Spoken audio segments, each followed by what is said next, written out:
오늘도 우리 기뻐하는 교회 수요예배 함께 하시는 여러분들을 주님의 이름으로 사랑하고 축복합니다. 다 함께 사도신경으로 우리 신앙을 고백하겠습니다.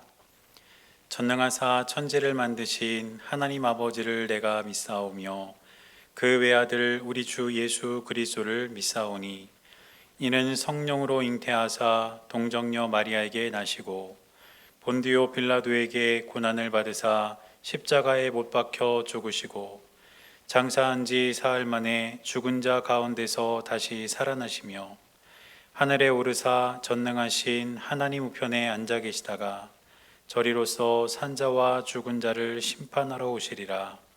성령을 믿사오며 거룩한 공예와 성도가 서로 교통하는 것과 죄를 사하여 주시는 것과 몸이 다시 사는 것과 영원히 사는 것을 믿사옵나이다. 아멘. 다 함께 찬송가 183장 찬양하겠습니다.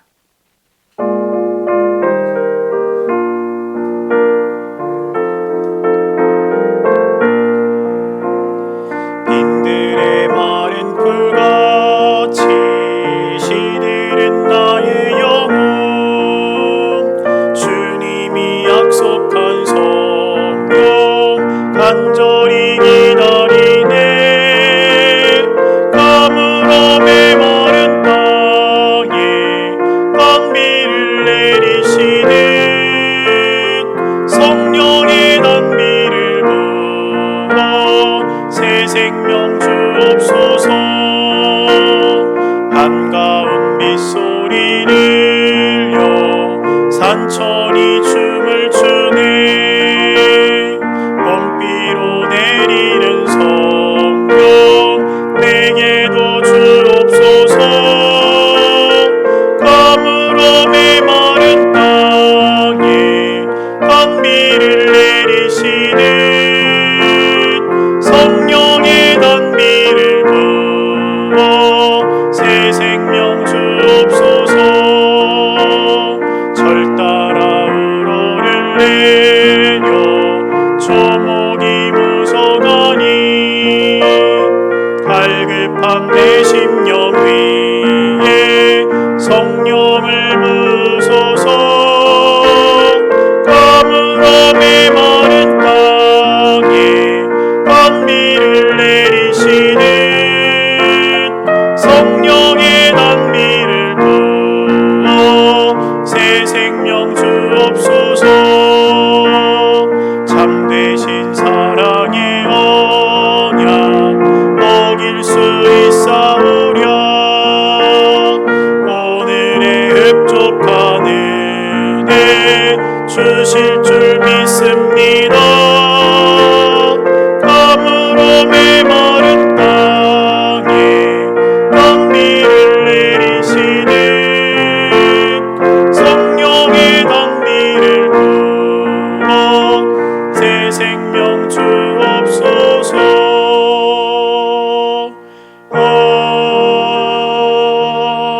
아멘.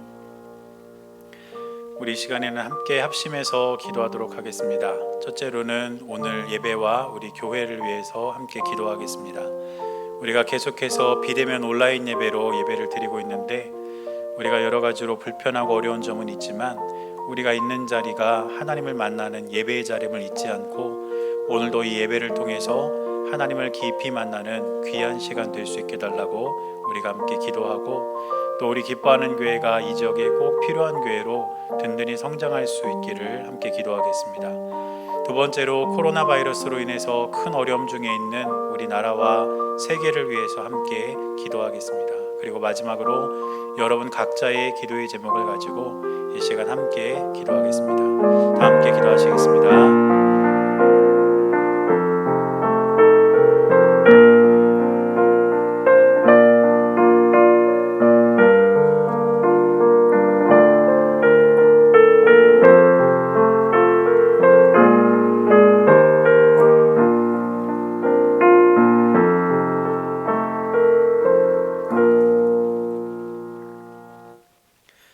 살아계신 하나님 감사합니다. 지난 3일간도 우리를 하나님의 품 안에 보호하여 주시고 오늘 수요 예배의 귀한 자리로 하나님께 예배하러 나올 수 있도록 우리의 삶을 인도하여 주시니 감사를 드립니다. 하나님, 우리가 온라인으로 비대면 예배로 계속해서 예배를 드리고 있는데, 하나님, 우리가 어디에서 예배를 드리든 그 자리가 우리 주님을 만나는 귀한 예배의 자리임을 잊지 않고 하나님께 예배하는 우리 모두가 될 수 있도록 주님 함께하여 주옵소서. 우리 기뻐하는 교회를 이곳에 세우신 주님, 우리 교회가 하나님의 뜻을 이루는 귀하고 복된 교회로 든든히 서갈 수 있도록 인도하여 주시고, 하나님의 영광을 드러내는 교회로 성장할 수 있도록 하나님 함께하여 주시옵소서. 코로나 바이러스로 인해서 우리나라와 온 세계가 여전히 큰 어려움 가운데 있습니다. 이 고통과 고난의 시간이 속히 지나가게 하시고, 이 시대를 향한 하나님의 뜻을 우리가 지혜롭게 분별할 수 있도록 우리에게 하나님의 한없는 은혜를 더하여 주옵소서. 이 시간 예배를 드리는 사랑하는 주의 자녀들의 삶 가운데 많은 기도의 제목들과 마음의 소원들이 있습니다. 하나님께서 기억하여 주시고 하나님께서 들어주셔서 하나님의 때에 하나님의 방법으로 응답하여 주옵소서. 우리 주님께서 언제나 함께하여 주실 것을 믿으며 살아계신 예수님의 이름으로 간절히 기도드렸습니다. 아멘.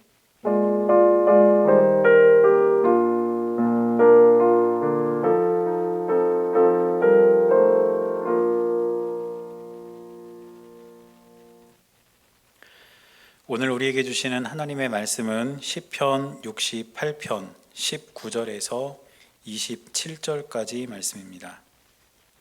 구약성경 849페이지 시편 68편 19절에서 27절까지 말씀입니다.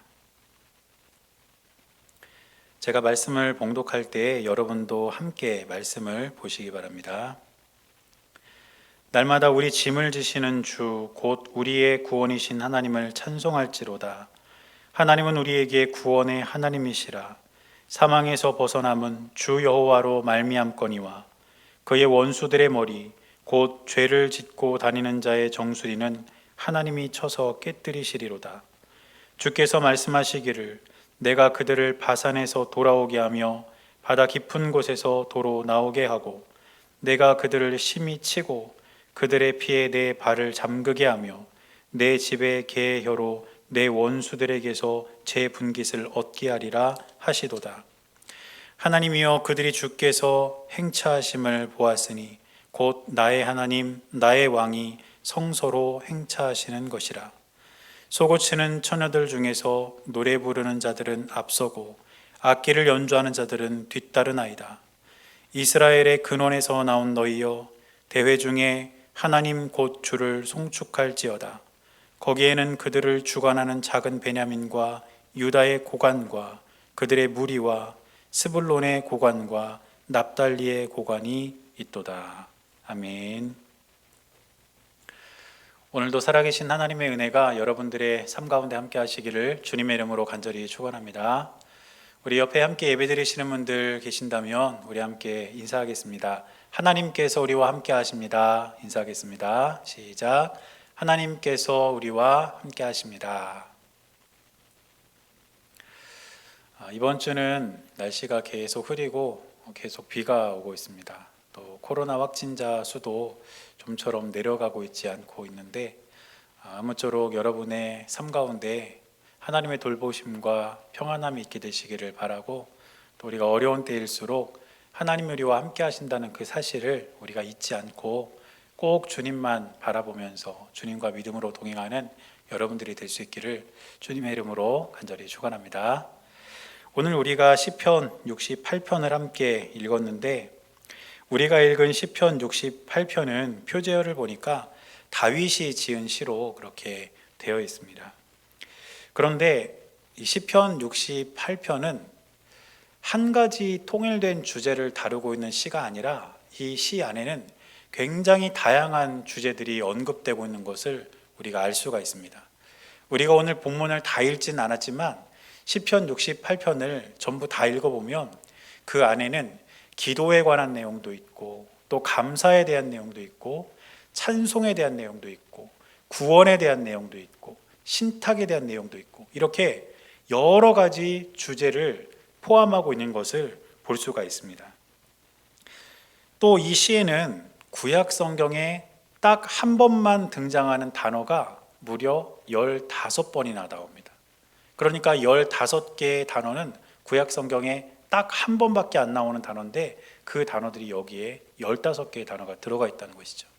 그래서 성경학자들은 이 시편 68편이 통일된 주제를 갖고 있지도 않고 또 구약 성경에 단 한 번만 사용되는 단어가 15개나 들어가 있고 이런 여러 가지 상황들 때문에 이 시편 68편을 150편에 달하는 시편 중에 가장 해석하기 난해한 시로 꼽습니다. 그렇기 때문에 이 시편 68편은 참 다양한 그런 해석이 가능하고 또 우리가 정확한 해석이 또 불가능한 그런 시라고 볼 수 있다는 것이죠. 그래서 이 시를 해석하고 이해하는 것이 결코 쉽지 않지만 이 시를 잘 들여다보면 이 68편의 시를 관통하는 아주 중심적인 메시지는 우리가 정리해 볼 수가 있습니다. 그래서 시편 68편을 관통하는 중심 메시지를 정리하면 이렇게 정리할 수 있습니다. 이스라엘의 구원자이신 하나님이 시온으로 오셨고 그곳에서 이스라엘을 비롯한 온 열방의 경배와 찬양을 받으신다. 자, 이것이 시편 68편의 중심 메시지입니다. 구원의 하나님께서 시온으로 임재하셨고 그 하나님을 바라보면서 이스라엘 백성들을 비롯한 온 열방이 하나님을 경배하고 찬양하는 것, 그것이 바로 이 시의 전체적인 중심 메시지라고 볼 수 있다는 것입니다. 그래서 우리는 이 시에서 두 가지를 발견할 수가 있는데 첫째는 뭐냐면 우리에게 구원을 베풀어 주시는 하나님, 바로 구원의 하나님을 발견할 수가 있습니다. 그리고 둘째는 뭐냐면 바로 그런 하나님을 향해서 경배와 찬양을 드려야 마땅한 사람들, 바로 그것을 우리가 이 시를 통해서 발견할 수가 있습니다. 그래서 오늘은 시편 68편 19절부터 27절까지 우리가 함께 봉독한 그 본문을 중심으로 해서 우리를 구원하시는 하나님, 그 하나님에 대해서 우리가 함께 살펴보고 또 그 하나님을 우리가 마땅히 찬양해야 함을 우리가 생각해보는 그런 시간을 가지려고 합니다. 자, 첫째로 우리가 살펴볼 것은 우리를 구원하시는 하나님이신데 오늘 본문의 19절 말씀을 보니까 이렇게 기록하고 있습니다. 날마다 우리 짐을 지시는 주, 곧 우리의 구원이신 하나님을 찬송할지로다.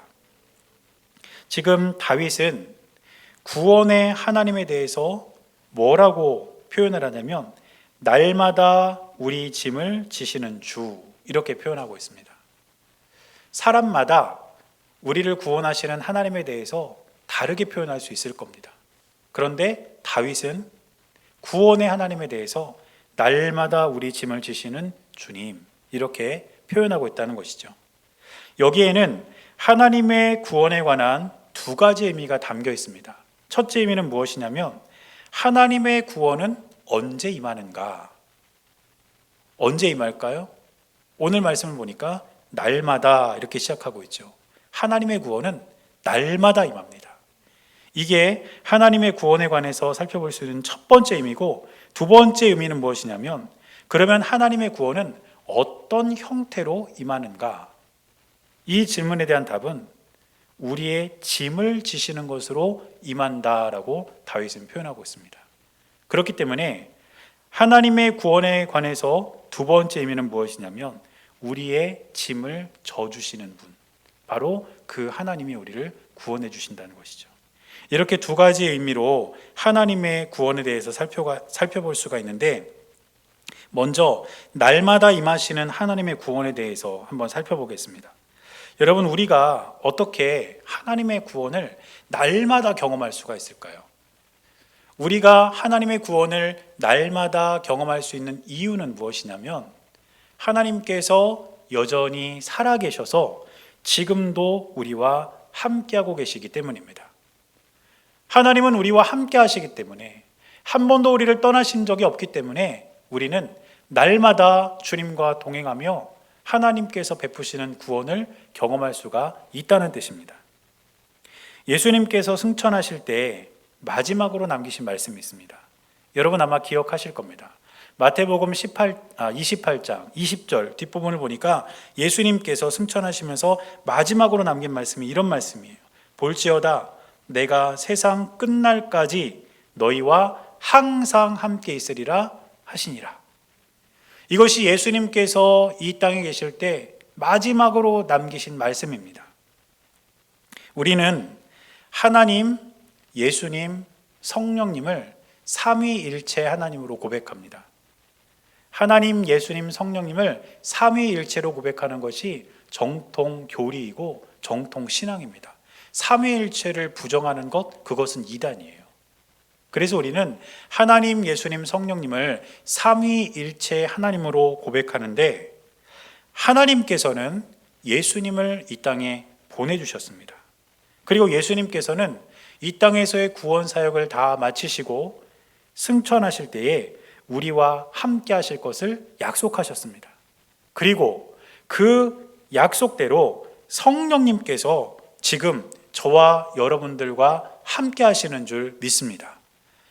성령님께서 저와 여러분들의 삶 가운데 늘 함께 하시기 때문에 우리는 하나님의 구원을 날마다 경험할 수 있다는 사실을 꼭 기억하시기를 바랍니다.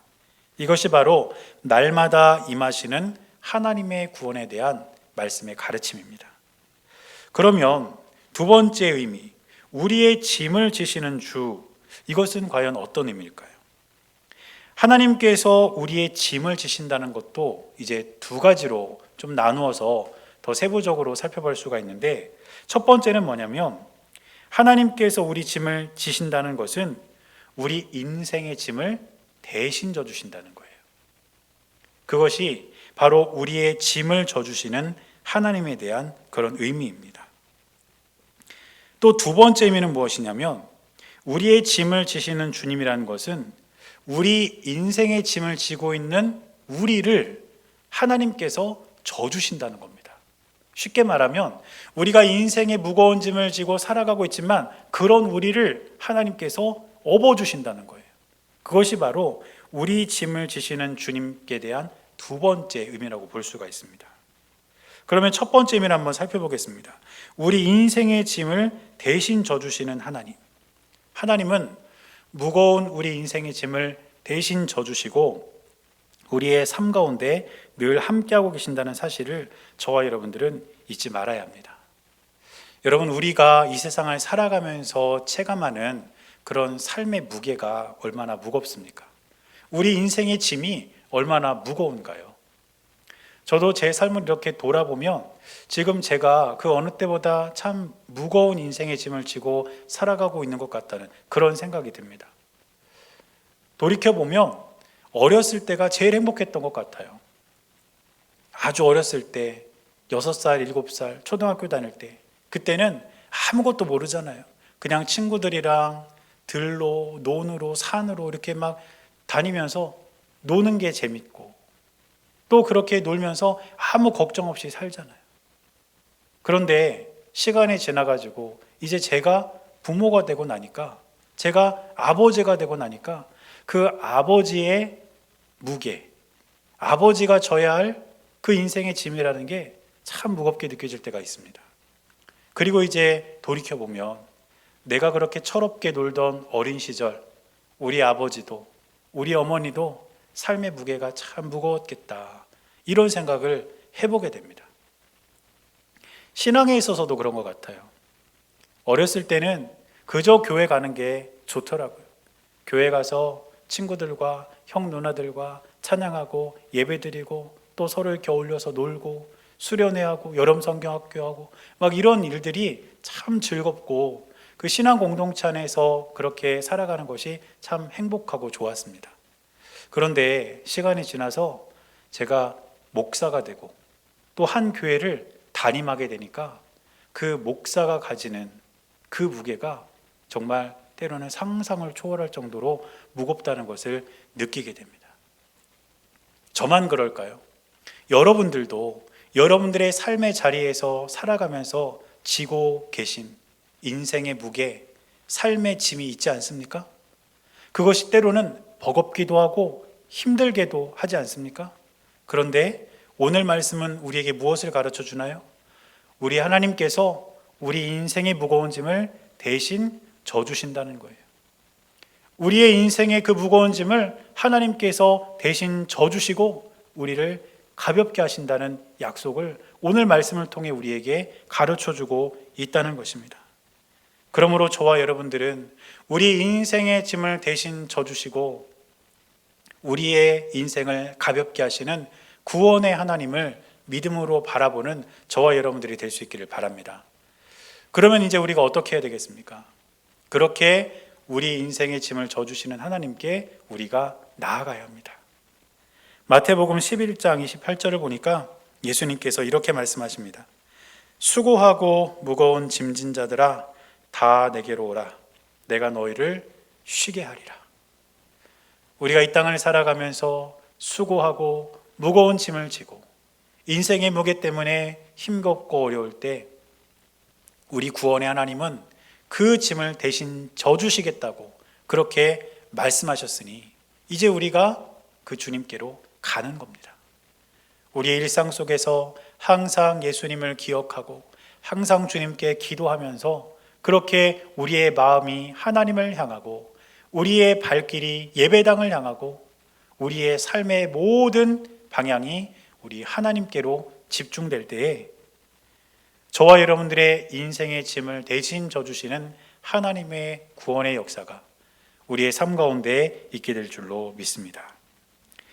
그리고 두 번째로 무거운 우리의 짐을 져주시는 하나님, 그 두 번째 의미는 인생의 짐을 지고 가는 우리를 하나님께서 업어주신다, 이렇게 제가 말씀을 드렸는데 이것은 무슨 의미겠습니까? 우리가 지고 가는 인생의 짐이 물론 있지만 그런 우리를 하나님께서 업어주신다는 거예요. 하나님께서 우리 옆에서 우리에게 힘을 주시고 우리가 그 길을 넉넉히 걸어갈 수 있도록 때로는 우리를 업고 가신다는 그런 의미로 이 본문을 해석할 수 있다는 뜻입니다. 여러분 아마 모래 위의 발자국이라는 이야기를 아마 들어보셨을 겁니다. 한 번은 어떤 사람이 꿈을 꾸었습니다. 그런데 이렇게 꿈을 꾸는데 자신의 걸어온 그 인생길이 해변의 모래밭 위에 발자국으로 이렇게 찍혀 있는 것을 보게 되었다는 거예요. 그래서 이렇게 뒤를 돌아봤더니 두 개의 발자국이 그 해변의 모래 위에 찍혀 있더랍니다. 그래서 가만히 보니까 그때는 자기 인생에 있어서 너무너무 행복하고 즐거운 일들이 많았던 때였다는 거예요. 그래서 예수님께 이렇게 이야기했대요. 예수님, 제가 즐겁고 행복할 때 예수님도 저와 함께 하시면서 저와 그 기쁨을 함께 나누셨군요. 정말 감사합니다. 이렇게 예수님께 이야기했대요. 그런데 어느 순간 보니까 두 개의 발자국 중에 하나가 사라지고 하나밖에 없더라는 거죠. 그래서 다시 한번 곰곰이 생각해 봤더니 그때는 자기 인생에 있어서 가장 힘들고 어려운 때, 바로 그때 발자국이 하나밖에 없더라는 겁니다. 그래서 이번엔 예수님께 따지듯 물었습니다. 예수님, 내가 가장 힘들고 내가 가장 외로울 때 예수님은 어디에 계셨나요? 기쁘고 즐거울 때는 나와 함께 춤을 추고 나와 함께 즐겁게 그렇게 걸었던 예수님이 내가 가장 힘들고 어려울 때에 과연 어디에 계셨습니까? 왜 나를 홀로 걷도록 남겨두셨습니까? 이렇게 원망 섞인 그런 투정을 예수님께 했다는 것이죠. 그런데 그때 예수님께서 이제 이 사람에게 이야기하시기를 뭐라고 말씀하셨냐면, 나의 사랑하는 아들아, 저 발자국은 너의 것이 아니야. 저 발자국은 내 발자국이란다. 네가 가장 힘들고 네가 가장 어려울 때, 네가 가장 많은 눈물을 흘릴 때 네가 혼자 걷도록 내버려 둔 것이 아니라 내가 너를 업고 걸었단다. 저 발자국은 너를 업고 걸은 내 발자국이야. 이렇게 예수님께서 말씀하셨다는 겁니다. 그렇습니다, 여러분. 우리가 돌아온 인생을 돌이켜보면 또 어쩌면 지금 살아가고 있는 하루하루가 우리에게는 무거운 짐을 체감하고 있는 그런 삶일 수 있습니다. 그러나 분명한 것은 우리 주님이 그렇게 무거운 짐을 지고 가는 저와 여러분들을 업고 계신다는 사실을 기억하시기를 바랍니다. 혼자 우리를 걸어가도록 놔두시는 것이 아니고 우리를 업고 예수님께서 우리 인생길을 걸어가 주신다는 것을 저와 여러분들이 꼭 기억하는 우리의 삶이 될 수 있기를 주님의 이름으로 간절히 축원합니다. 지금까지 살펴본 내용이 우리가 이제 19절에서 살펴볼 수 있는 구원의 하나님에 관한 그런 내용입니다. 그런데 이어지는 20절을 보면 또 20절 안에서도 다윗은 구원의 하나님에 대해서 한 번 더 고백하고 있습니다. 20절 말씀을 보니까 이렇게 고백합니다. 하나님은 우리에게 구원의 하나님이시라. 사망에서 벗어남은 주 여호와로 말미암거니와. 이렇게 되어 있습니다. 다윗이 20절에서 고백하는 구원의 하나님은 어떤 하나님일까요? 사망에서 우리를 건져주시는 분, 죽음의 권세에서 우리를 건져주시는 분, 바로 그분이 구원의 하나님이신 줄 믿습니다. 여러분, 하나님은 우리 인생에서 우리의 무거운 짐을 대신 져주시고 그렇게 살아가는 우리를 업어주실 뿐 아니라 그 짐을 지고 살아가는 우리를 죄의 권세에서, 사망의 권세에서, 죽음의 굴레에서 건져주시고 우리를 구원하시는 분이라는 사실을 꼭 기억하시기를 바랍니다. 죽음이라는 것, 이 사망이라는 것은 사람들에게 있어서 굉장히 공포스러운 일이었습니다. 그래서 당시 가나안 지역에 살고 있었던 사람들은 이 죽음을 신격화시켰습니다. 그래서 죽음을 뭐라고 불렀냐면 모트라는 이름을 붙였어요. 그러니까 죽음의 신, 바로 그것이 이제 모트인데, 이 죽음의 신인 모트를 이길 수 있는 유일한 신이 누구냐? 그들이 믿기로는 바알이라고 믿었습니다.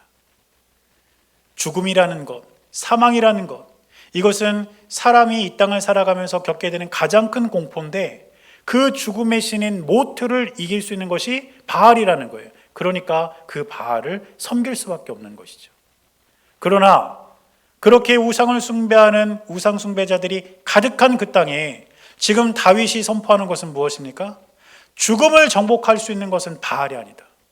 죽음의 권세를 누르고 사망을 이길 수 있는 것은 바알이 아니다. 누구라는 걸까요?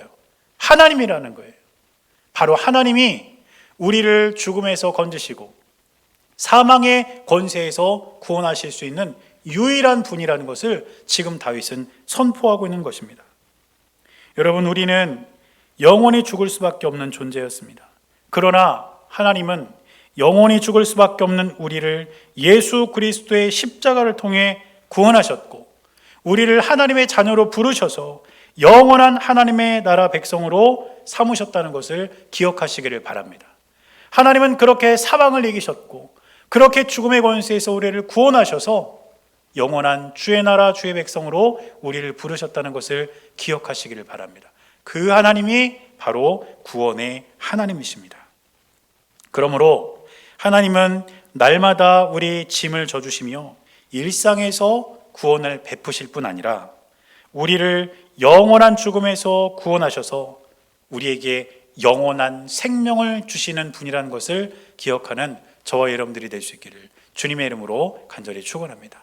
바로 이것이 다윗이 오늘 본문의 19절과 20절을 통해서 우리에게 가르쳐 주길 원하는 구원의 하나님의 모습이라는 것이죠. 그렇다면 그렇게 우리를 구원하시는 하나님을 여러분, 우리는 어떻게 해야 할까요? 마땅히 찬양해야 합니다. 우리를 구원하시는 하나님께 대해서 경배와 찬양을 드리는 것은 마땅한 일이라는 것이죠. 오늘 25절 말씀을 보니까 이렇게 기록합니다. 소고치는 처녀들 중에서 노래 부르는 자들은 앞서고 악기를 연주하는 자들은 뒤따르나이다. 제가 오늘 이 말씀을 이렇게 보다가 예전에 제가 어렸을 때 시골에서 봤던 그런 장면이 하나 떠오르더라고요. 저는 이제 시골에서 살았는데 저의 외가도 시골에 있었습니다. 그래서 명절 때 이제 외할머니 댁에 가면, 외갓집에 가면 뭐 음식을 많이 이렇게 만들어 가지고 막 동네 사람들이 모여서 서로 막 먹고 이러면서 그 명절 기간을 이렇게 보내요. 그러면 멀리서 농악 소리가 들려요. 여러분 농악 소리가 뭔지 아시죠? 꽹가리, 징, 장구, 소고, 북 이런 거를 막 치면서 그 동네를 막 도는 거예요. 그렇게 돌다가 저희 이제 외갓집으로도 들어와요. 집집마다 다 이렇게 들어가거든요. 그러면 거기서 이제 한바탕 신나는 축제가 벌어지는 거예요. 그렇게 마을 농악 때는 마당에 와가지고 막 사물 노래를 하면서 그렇게 막 돌고, 또 그 흥에 겨운 동네 할머니들은 막 춤을 추기도 하고 노래를 부르기도 하고, 그러면서 이제 그 한바탕 축제가 끝나면 그 농악 때는 또 다른 집으로 이렇게 가는 거예요. 그 장면이 생각나더라고요. 명절이 되면, 특별히 이제 가을에 추석이 되면 즐거운 일이 많죠. 곡식들도 걷어들이고 또 과일들도 걷어들이고, 또 오랫동안 못 봤던 자녀들, 손자 손녀들도 찾아와서 서로 만나게 되고, 그러니까 즐겁고 기쁘니까 노래를 부르는 거예요. 축제를 벌이는 겁니다. 그런데 하나님이 우리를 구원하신 것보다 더 기쁜 일이 있을까요? 정말 하나님이 나를 구원하셨다는 그 구원의 감격을 우리가 안다면, 하나님이 나를 구원하셨다는 그 사실보다 더 기쁘고 더 즐거운 일이 있겠습니까? 여러분, 사람이 즐거울 때도 온갖 악기를 동원해서 악기를 연주하고 노래를 부르고 춤을 춘다면, 하나님이 나를 구원하셨다는 사실을 우리가 안다면 어찌 찬양하지 않을 수 있겠습니까? 그러므로 저와 여러분들은 우리를 구원하신 하나님을 기억하며 날마다 찬양해야 될 줄 믿습니다. 우리들의 일상이 찬양이 되어야 합니다. 찬양은 단지 예배드리러 교회 왔을 때만 부르는 노래가 아닙니다. 여러분들이 있는 그 자리에서 찬양이 끊이지 않아야 하고, 여러분들의 삶의 현장에서 하나님께 대한 찬송이 멈추지 말아야 합니다. 왜냐하면 우리를 구원하신 하나님이 지금도 우리와 함께 하시기 때문이에요. 그리고 그 구원의 기쁨과 감격이 너무너무 크고 감사하기 때문입니다. 그러므로 저와 여러분들은 항상 하나님을 찬양하며 살아갈 수 있는 저와 여러분들이 될 수 있기를 주님의 이름으로 간절히 축원합니다. 그리고 이 찬양에는 예외가 없습니다. 오늘 27절 말씀을 보니까 이렇게 기록하고 있습니다. 거기에는 그들을 주관하는 작은 베냐민과 유다의 고관과 그들의 무리와 스불론의 고관과 납달리의 고관이 있도다. 이 말씀을 보면 베냐민과 유다는 남쪽을 대표하는 지파입니다. 그리고 스불론과 납달리는 북쪽을 대표하는 지파예요. 각각 남쪽을 대표하는 지파와 북쪽을 대표하는 지파를 두 지파씩 이렇게 언급한 것은 이스라엘의 모든 지파가 하나님을 찬양하고 있음을 나타내는 시적인 표현입니다.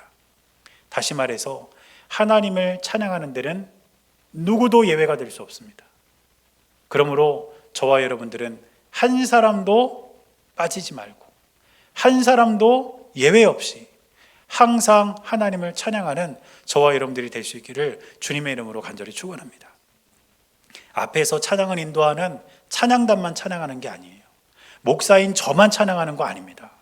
여러분들도 언제 어디서든지 우리를 구원하신 그 하나님께 대한 찬송이 끊이지 않는 귀하고 복된 삶을 사는 우리 모두가 될 수 있기를 주님의 이름으로 간절히 축원합니다. 이처럼 하나님은 저와 여러분들을 구원하셨습니다.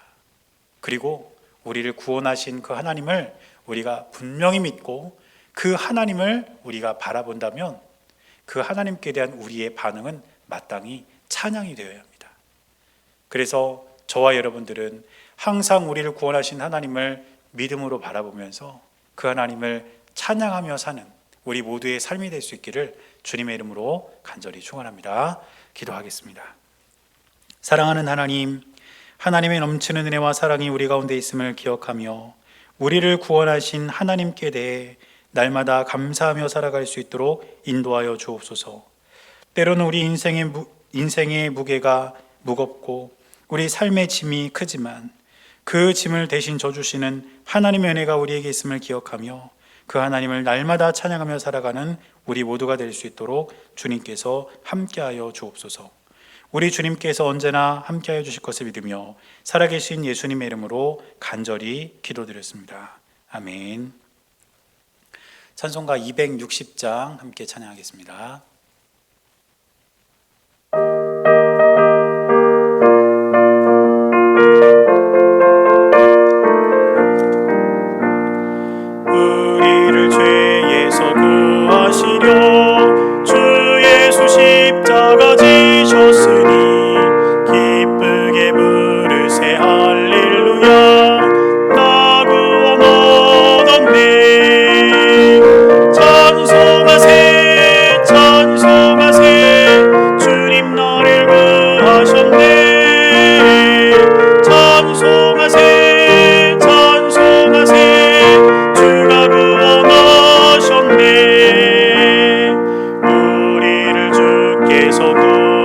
되었으니 이전에 하던 악한 일과 추하고 더러운 모든 죄를 온전히 버렸네.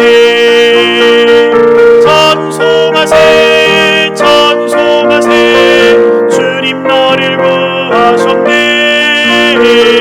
찬송하세 찬송하세 주가 구원하셨네. 나 지금 죄에서 사함받아 거룩한 백성이 되었으니 이 육신 장막을 벗을 때도 겁날 것 없겠네. 찬송하세 찬송하세 주님 나를 구하셨네. 찬송하세 찬송하세 주가 구원하셨네. 우리가 이 세상 떠날 때에 예수의 손목을 굳게 잡고 영원히 즐거운 천국에서 주와 함께 살겠네. 찬송하세 찬송하세 주님 나를 구하셨네. 찬송하세 찬송하세 주가 구원하셨네.